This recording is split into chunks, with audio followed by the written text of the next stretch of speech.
자, 어쨌든 이 초자연주의에 의해서만 현실적으로 신앙이 가능함에도 불구하고 유럽의 역사에서는 자연주의에 입각한 신학이 여러 유형이 나왔습니다. 근대 자연주의가 이 네 가지 패턴이 나오는데, 첫째, 초자연 계시를 인정하지만 이 계시의 진정성과 의미를 인간의 이성이 판단해야 한다는 입장의 합리주의가 있었습니다.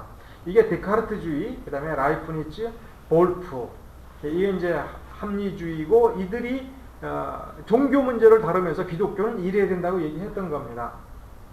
근데 이것도 가만히 보면은 무슨 원리냐면, 하나님이 됐든 성경이 됐든 인간의 이성이 적극적이고 능동적으로 책임을 가지고 분석하고 판단해서 받아들이는 것만 받아들이겠다는 입장입니다.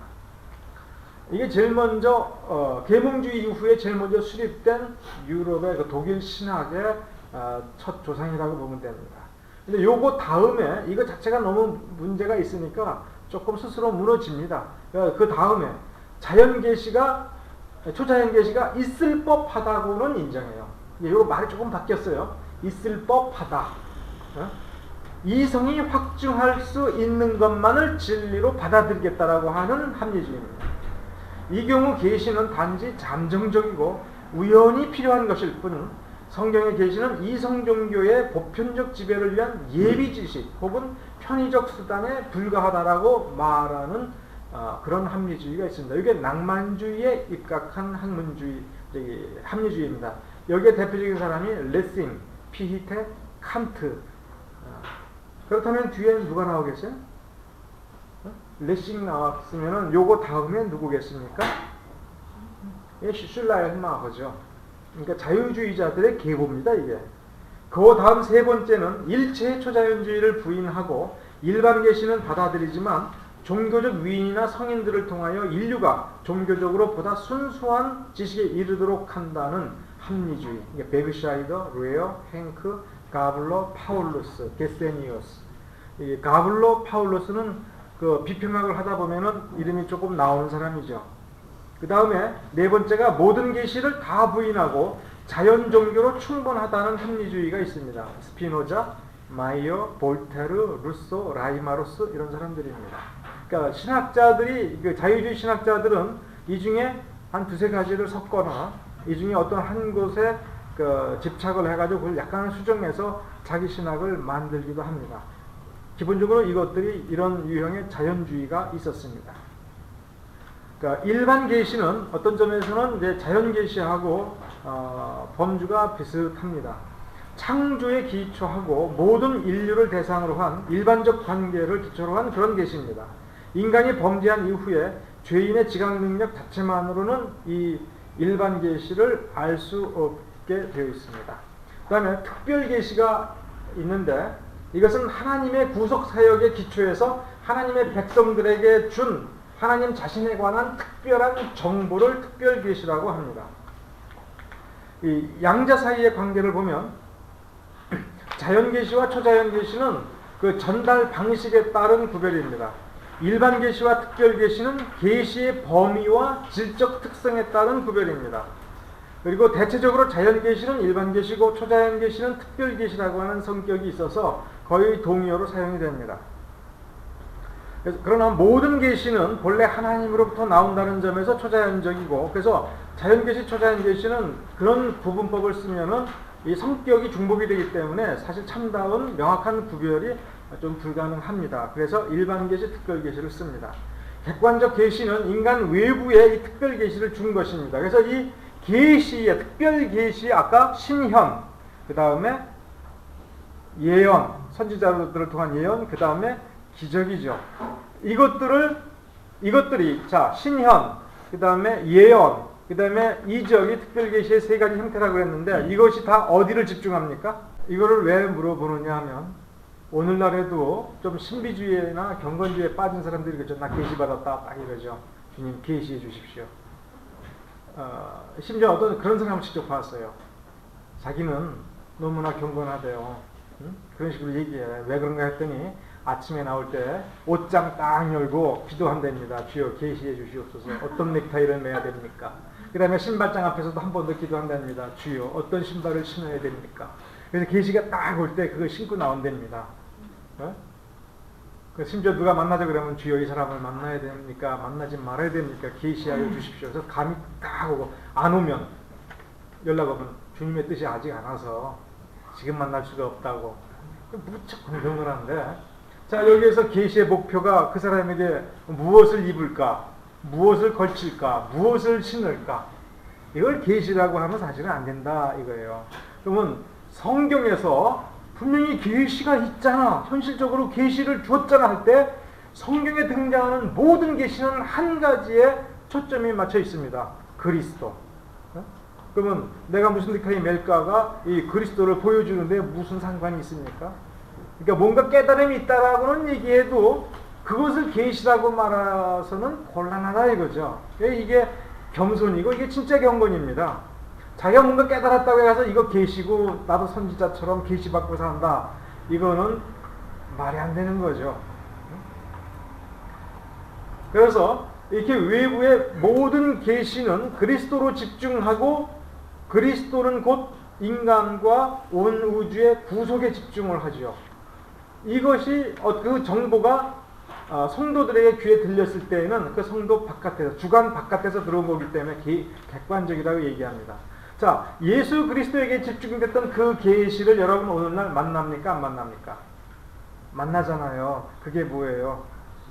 예, 그게 성경 66권 말씀이라 이거예요. 이 보수주의자, 전통적으로 2000년 동안 기독교의 정통 입장에 선 사람들은 말씀이신 성자께서 사람의 육신을 입고 온 그분을 예수 그리스도라고 하지 않습니까? 하나님이 무한자가 유한한 인간의 육신 속에 담겨 들어간 거예요. 이 기적을 인정하느냐, 이거 예수를 구주로 영접하십시오라고 하는 속에 이걸 도전하는 겁니다. 이거 못 믿는 사람은 그 다음도 못 믿어요. 뭐를? 그 육신 속에 담겨져 있었던 그분, 영원하신 말씀, 무한하신 그 말씀이 인간의 문자인 66권 성경 속에 담겨 문자의 옷을 입고 담긴다는 것 자체가 더더욱 놀라운 신비입니다. 하나님은 여러분을 사랑해서 자기 자신을 다 주기 위해서 십자가에서 자기를 생명을 내어놓았을 뿐만 아니라 이렇게 66권의 말씀 속에서 여러분과 만나고자 하는 겁니다.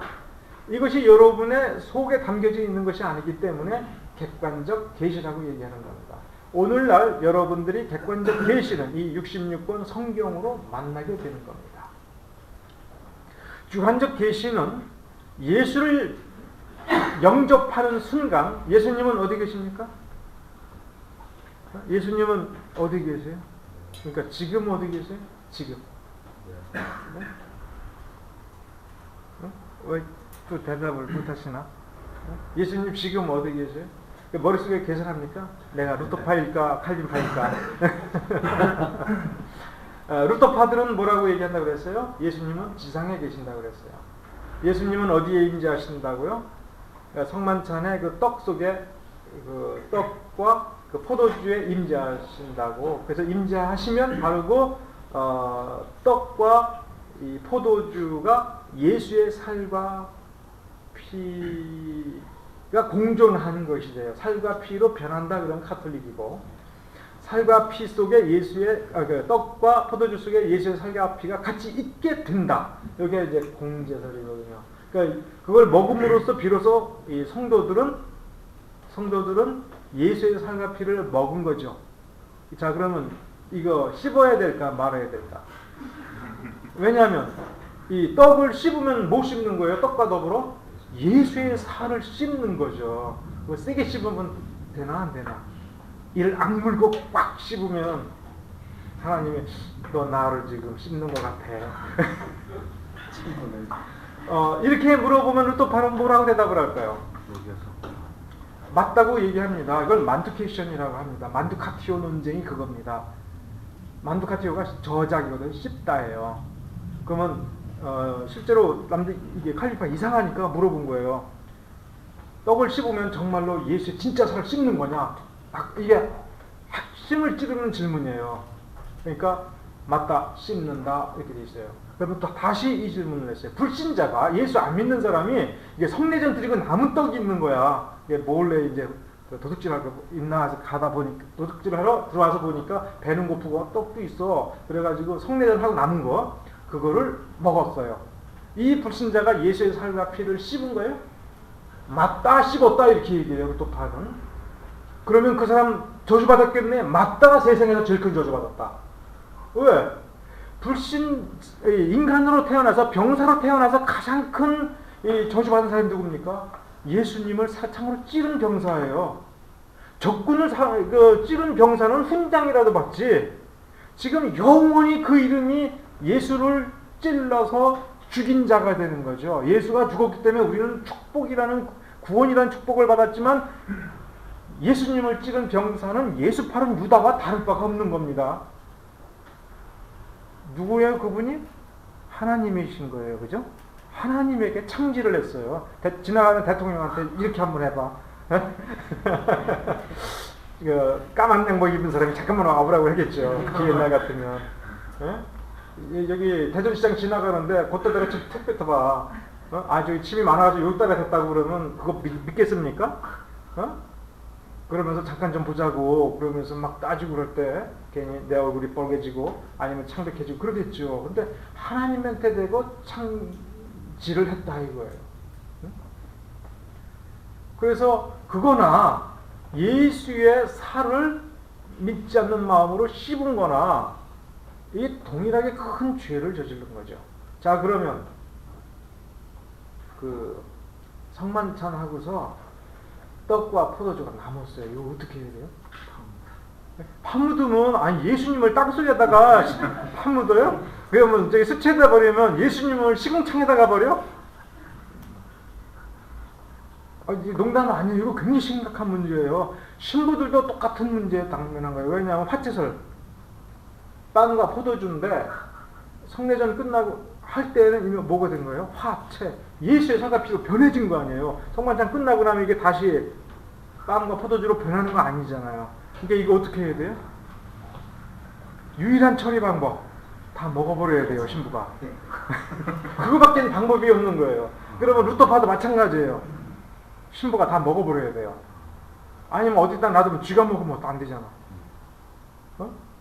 예수님을 쥐한테 먹여요? 이게 안 된다는 말이에요. 자, 그러면 고맙게도 캘빈파에서는 예수님 어디 계시다고?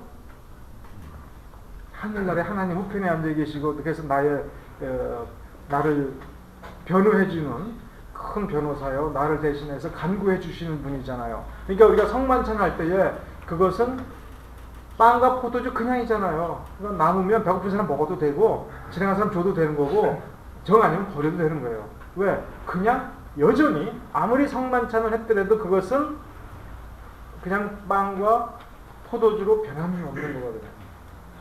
그런데 그것이 믿음의 공력이 생기는 것은, 우리가 축복이 되는 것은 약속, 이것을 기념하라는 명령이 있었고, 그것을 그 약속을 믿는 마음으로 하나님의 명령, 예수님의 명령에 순종해서 준행했고, 따라서 하나님 예수님을 통해서 우리에게 주시고자 하는 복을 그 믿음 때문에, 그리고 순종 때문에 주시기 때문에 그 빵과 포도주하고는 아무 상관없이 우리는 축복을 받는 거죠.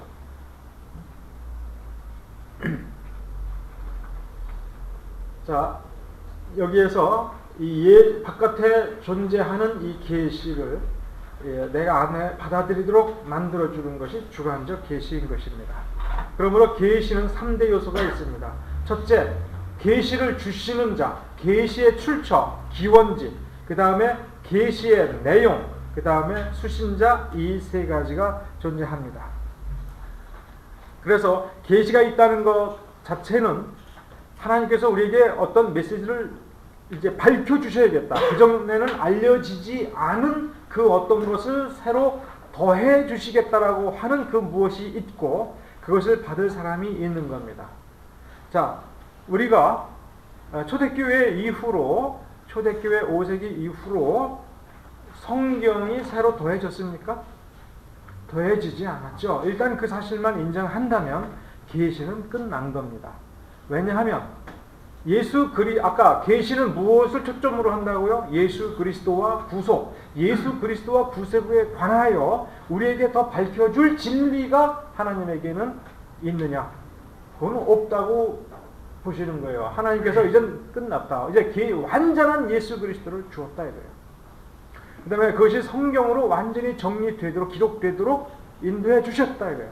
그것이 우리에게 있는 한 새로 외부의 객관적 계시로서 더해줄 필요는 아무것도 없다라는 점에서 계시는 종결된 것이고, 이제 우리에게 필요한 것은 그 계시를 읽으면서 주관적 계시, 조명, 그 다음에 깨우쳐 주시는 역사가 남아있는 것이죠. 그 다음에 우리는 우리의 선배들이 이 계시를 주관적 계시와 객관적 계시를 종합해서 연구한 독트리나 크리스찬 닥트린으로서의 조직신학을 연구해 들어갈 때에 오류 없이 잘 배울 수 있도록, 가능한 실수 없이 잘 깨달을 수 있도록 우리 하나님께서 역사해 주시기를 기대하는 마음으로 열심히 공부할 때 하나님께서 우리를 이끌어 주는 것만큼 우리가 신학이 성숙해 가는 겁니다. 일단 우리는 우리 선배들이 이룩한 업적을 소화하고 그것을 교회에 적용하고 세상에 적용해서 교회와 세상을 바로잡고 제대로 정립하는 것이 일단 우리의 과제인 것입니다. 그것을 해나가면서 우리는 성경에 더 깊이 묵상하고 깨우쳐 나가는 것입니다. 자, 이 계시의 특성들을 우리 몇 가지로 우리가 정리해서 이해해 봅시다. 하나님은 우리에게 자신을 스스로 계시하신다. 이것도 맨 처음에 제가 읽었던 그 라틴어 문구 유한은 무한을 담지 못한다 해서 바로 나온 주요 명제의 가장 기본인 겁니다. 유한이 무한을 스스로 깨닫지 못하고 전말을 알 수도 없기 때문에 무한자가 스스로 우리에게 자신을 계시해 주겠다라고 할 때에 이 계시가 나오는 것입니다. 그러므로 이것은 62쪽에 보면 다시 네 가지로 일단 정리가 됩니다. 하나님에 관한 일체의 지식은 하나님 자신으로부터만 나온다.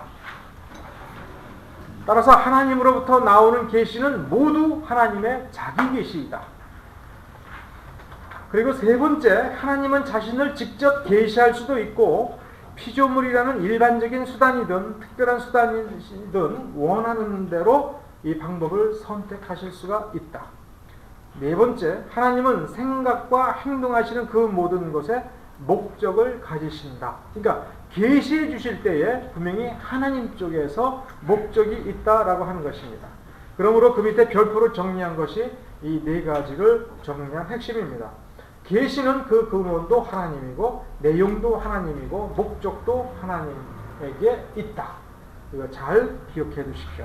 이것이 어떤 점에서는 이 조직신학 서론 전체의 키포인트고 이거를 얼마나 깊이 이해하느냐, 얼마나 넓게 이해하느냐, 이것이 이 시간 전체에서 여러분이 얻어야 될 것입니다. 자, 근원도 하나님이고 그 영광도 하나님이고 목적도 하나님이다. 이거를 다시 좀 더 간단한 한 구로 줄인다면 뭐가 되겠습니까? 조금 어려운 질문인데 그러니까 from God, about God, 그다음에 to God 요 세 개를 한 어구로 줄인다면 여러분이 아는 유명한 구가 나옵니다. 그게 뭐예요? 네? 오직 하나님께 영광이라는 구입니다. 네. 얼른 이해가 안 가죠? 자, 영광이라고 하는 것의 속성을 이해하시면 금방 알 수가 있습니다. 자, 영광이라고 하는 것이 뭐냐? 우리 이런 예를 들어봅시다. 내가 영어 시험에 100점을 맞았습니다. 내가 2달 전까지만 해도 시험 봤다면, 영어 시험 봤다면 30점 맞기도 힘든 사람인데 100점 맞았어요. 그럼 내가 무지하게 많은 칭찬을 받겠죠. 남들이 굉장히 우러러보면서 놀라겠죠. 그런데 이제 이 비밀을 밝힙니다. 내가 이 100점 만점의 영광을 얻는 데에는 이분의 도움이 컸습니다. 딱 그랬으면 어떻게 되는 거예요? 내가 100점 만점을 맞음으로써 얻게 된 영광이 이게 다 내게 아니죠. 이분이 영광을 받으셔야죠. 응? 내가 아주 훌륭한 목회자로 성공을 했어요. 근데 누구의 도움을 받지도 않고 정말로 누구 덕택이라고 할 수 있는 것이 하나도 없다면 정말로 그 영광은 나 혼자 받아야겠는데 저한테는 참 크신 스승님이 있습니다. 딱 그러면 사람들의 관심은 그 스승한테 가는 거죠. 자, 그러면 이렇게 생각해 봐요. 하나님께 영광, 하나님이 온전히 영광을 받는다라고 할 때에 그것은 모든 원인, 내용, 결과가 전부 다 하나님께로부터만 나왔기 때문에 그게 가능하다는 얘기예요. 만일에 1%라도 어떤 하나님이 영광을 받으실 만한 결과를 쌓는 데에 1%라도 내 공로가 있다. 하나님이 아니라 순수 내 공로가 있다 그러면은 적어도 그 영광의 1%만큼은 내 것이 되죠. 그러면 이제 하나님과 내가 같이 영광 이렇게 되는 거죠. 오직 하나님께 영광이 되기 위해서는 예를 들어서 하나님이 하신 그 모든 일이 어디서 나와야 돼요? 출처가 100% 다 하나님께로부터만 나와야 되고 그것이 성공하기 위해서는 100% 하나님의 수단과 하나님의 영향력에 의해서만 이루어져야 되는 겁니다. 인간이 그 일에 참여했을 때라도 그것은 하나님께서 100% 허용을 하시고 그 인간이 그 일에 참여해서 하나님의 영광스러운 일이 이루어지도록 하는데 무언가를 할 때에 그것이 100% 다 알고 보면 하나님께로부터 덕택에 그가 할 수 있게 됨으로써 이게 그렇게 될 때에만 하나님께 영광이 되는 겁니다. 하나님에 관한 계시 지식도 마찬가지예요. 인간이 가지고 있는 모든 지식이 전적으로 하나님께로부터 나오고 전적으로 하나님의 그 원하는 대로만 여기에 그 지식이 쌓이고 그것이 하나님의 목적을 이루는 데에만 100% 사용이 되고 인간이 이 하나님의 자기 지식 바깥에서 어디서 구해다가 하나님은 이건 몰랐죠? 이건 내가 하나 가르쳐 줄게요 하면서 가르쳐 주는 것이 있어서는 하나님께 영광이라는 것이 불가능해지는 겁니다. 그러므로 인간에게 있어서 오직 하나님께 영광이라는 말은 하나님을 제일 높은 자리에 앉혀드리자라는 것이 아니고 하나님을 제일 기쁘게 해드리고 우리는 옆에서 조금 기쁘고 이게 아니고 내가 나의 모든 생명과 내가 하는 모든 것 모든 좋은 것이 다 하나님께로부터 왔고 이게 하나님께로 흘러갔고 그래서 전적으로 하나님의 뜻에 순종하고 하나님의 뜻이 이루어지다라고 하는 신앙 고백인 것입니다. 그러므로 인간을 구원하는 것이 온 우주 만물에서 하나님이 하시는 일 중에 가장 중요하고 가장 큰 일이라면 그것은 100% 하나님께로부터 나와야 되고 그러므로 특별 계시는 100% 하나님께로부터만 나와야 된다 하는 것입니다. 그러므로 언젠가도 말씀드렸지만 조직신학 전체에 있어서 성경을 전체적으로 연구하고 아무리 뒤져도 인간의 구원 그리고 세상의 구원에 있어서 인간이 한 일이 요만큼만이라도 있느냐? 없다. 그렇다면 조직신학 전체에는 하나님을 시온으로 그 다음에 하나님을 주관자로 하나님을 최종 목적자로 그래서 하나님의 뜻이 완벽하게 이루어졌다는 것으로 조직신학 기술이 되어야 그것이 올바로 성경적 신학이라 하는 것입니다. 여기에 인간의 영광, 그래도 인간이 한 것이 있지 않느냐는 것을 집어넣으려고 하는 시도가 바로 펠라기우스주의고 아르미니우스주의라 이겁니다. 그들의 공통적인 특색은 인간이 거듭나기 이전에 원래 창조되고 구원받기 이전에 이 자연적인 능력, 자연적인 지식으로도 이 신학이 가능하고 이것이 인간 구원에 어느 정도 역할을 한다라고 하는 것을 인정한다는 특색이 있기 때문에 칼빈주의자들이 그러한 입장은 성경과 일치하지 않고 따라서 조직신학 안에는 들어와서는 안 된다라고 하는 것을 인정하는 겁니다. 죄송한데 그러면요. 자유주의 신학자들이 이야기하는 환원주의 다시 돌아가자라고 이야기했다는 것이 그러면 성경이 정경화되기 이전 세계로 돌아가자는 것인지 아니면 철학으로 돌아가자고 하는 것인지 자유주의자들이 얘기하는 것은 일종의 이런 속임수가 있습니다. 뭐냐면 예를 들어서 사도신경을 이제 간단한 예로 사도신경을 예를 듭시다. 이게 시비를 많이 거는 겁니다. 그리고 보통 사람이 혹 하고 넘어가는 거예요. 지금 기독교인이라면 당연히 사도신경을 외워야 된다 보통 이렇게 생각하고 어떤 사람은 또 반대하는 사람들이 있어요. 그런데 자유주의자들이 그것을 공격할 때는 이렇게 얘기합니다. 사도신경이 언제부터 나왔는데 오늘날과 같은 사도신경에 거의 일치하는 폼이 발견되는 것은 7세기에서 8세기입니다. 그러면 초대교회에 있었느냐? 없었다 이거예요. 그러면 초대교회에 오늘날 우리가 알고 있는 사도신경과 유사한 어떤 흔적들이 있다면 그것들은 보통 2세기 중반이나 3세기 초반 가면은 그것들이 나타납니다. 중요한 것은 이렇게 발전됐다가 아니라 자유주의자들이 그런 얘기를 하는 까닭은 이겁니다. 오늘날 교리라고 하는 것들의 대부분 그리고 우리가 정통 기독교라고 하는 것을 구성하고 있는 것들을 보면 이게 시간이 흘러가면서 발전한 흔적이 역력하다 이거예요. 자, 그러면 우리가 오늘날 정통 기독교의 요소들이라고 하는 것 중에 초대교회 5세기 이전 특히 예수님과 그 사도들이 살았던 2세기까지 칩시다. 2세기 이전에 서부터 있었던 것이 몇 가지나 있냐 이거예요. 없다 이거예요. 그렇죠? 그러니까 자유주의자들이 거기서 돌아가자 환원주의를 얘기하는 것은 뭐냐면 지금까지 발전되어 온 중요한 기독교 발전의 중심축을 부정하자 이거예요. 그러면 하다못해 삼위일체 교리가 예수님이 가르쳤어요? 사도들이 가르쳤어요? 사도들이 삼위일체를 쓰면 사도행전이나 복음서에 써 있겠네. 어디에도 그 단어 없지 않느냐 그런 얘기하는 겁니다.